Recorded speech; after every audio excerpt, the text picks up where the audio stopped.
one of the problems, I suppose, in some ways, Sam, is that in this new information landscape, we're all in over our heads.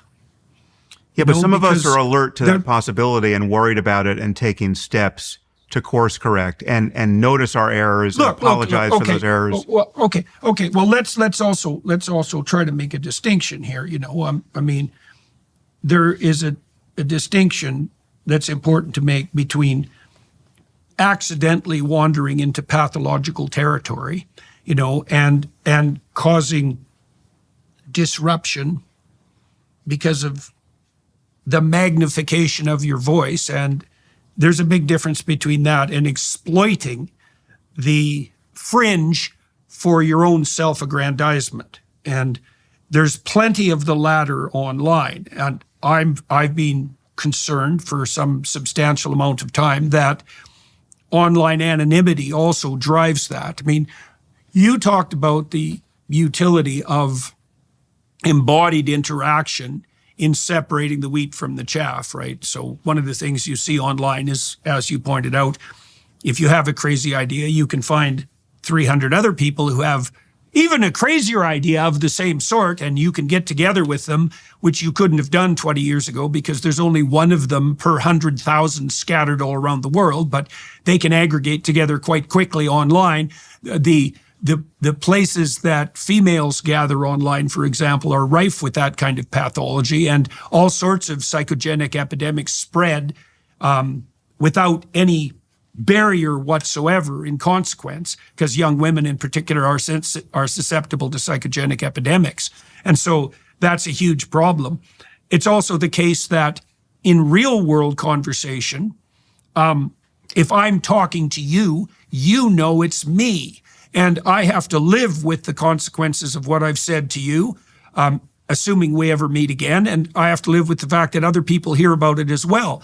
But if I'm anonymous, then I can say whatever the hell I want. I can gather the fruits of that, and I can dispense with any of the responsibility. And so my sense is that online connectivity magnifies our voice to a degree that it's virtually impossible to be responsible enough to conduct ourselves appropriately because the reach is just so great.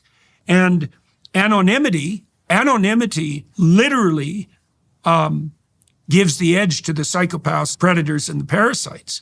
And this is a huge problem. As a biological, we could think about it as biologists for a moment, Sam. I mean, I would say two things.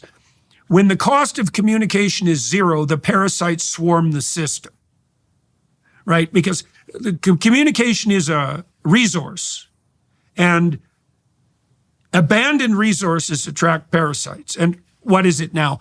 50% of internet communication is bots. And a huge part of the reason for that is that communication is free.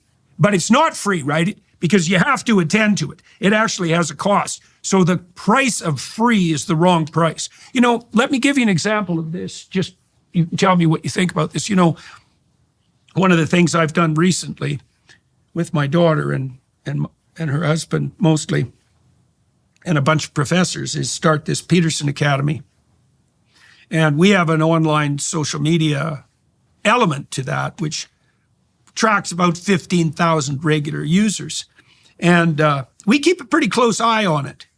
And we refunded the money of 10 of our students because they were causing trouble on the social media platform. 10 out of 15,000. That's all. And it markedly improved in their absence. And so, there's an interesting dynamic there. We don't know what online anonymity does. We don't know what free communication does when the actual price isn't zero. It certainly serves the parasites extraordinarily well. And we are learning that bad information is easier to generate and spread than good information. Right? None of this is personal, right? None of this really, I know we've already talked about the fact that all of this,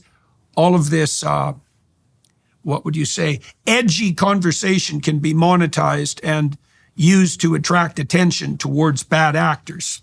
Let's leave that aside. I agree with that completely. I think it's appalling. But there are structural problems here that are even deeper. And I think, well, anonymity is a huge problem. But then also I think, well, what the hell are we going, what kind of world would we define and live in rapidly if every bloody thing that you had to say online was verified with a digital identity? I mean, they've taken a lot of steps in that direction in China. That doesn't look very good to me. Well, I think the structural problems run even deeper because, yeah, I agree with everything you said about the effect of free and the effect of anonymity. And I draw two lessons from your experience with your online forum. One is that having it behind a paywall made it much cleaner than it otherwise would have been. You only found 10 people you had to kick out to clean the whole thing up. But the other point is that those 10 people can really have an outsized toxic influence on a larger culture. So I mean, I think we want social media platforms that draw that kind of lesson, but it's not just anonymity, and it's not just people who are grifting or otherwise incentivized to be liars or spreaders of misinformation. There are people who, with reputations, you would think they would want to protect. I mean, people with real, like the biggest possible reputations and the biggest possible careers, who, in the presence of social media, have gone properly nuts. And I would put as patient zero for this contagion Elon Musk, right? I mean, Elon has, I've witnessed a complete unraveling of the person I knew, and I believe I knew him fairly well, under the pressure of extraordinary fame and wealth, but really, kind of weaponized by his addictive entanglement with Twitter. I mean, he was so addicted to Twitter that he needed to buy it so that he could just live there, right? I mean, Twitter was his whole life before anyone heard about his impulse to buy it, or anyone heard about his concern about the woke mind virus. I mean, before COVID, he had gone off the deep end into Twitter being everything. How do you know this? Like, I'm not disputing this. I know this because I was his friend at the time, and I was there, in his very close social circle when, Twitter was causing obvious problems for his life and his businesses. When he would tweet, 420, funding secured, right, and the SEC, raids the offices of Tesla and seizes everyone's computer, right? I mean, that was he was screwing up his life through Twitter, and yet it was unthinkable that he would get off of it. So potent a drug was it for him. Let me ask you about that. Let's think about this biologically again. One of the ways you could define addiction is as the pursuit of positive emotion that's bound to a very short time frame. So you get addicted when you optimize positive emotion over a very short time frame. So for example, the addictive propensity of cocaine is dependent on the dose, but also the rate of administration.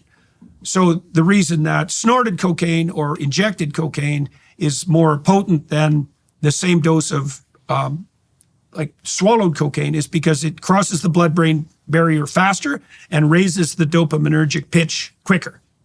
So there's rate and also there's the reward component appears to correlate subjectively not with the peak in actual pleasure of the resulting stimulus, but in the peak of the expectation that the pleasure is about to arrive.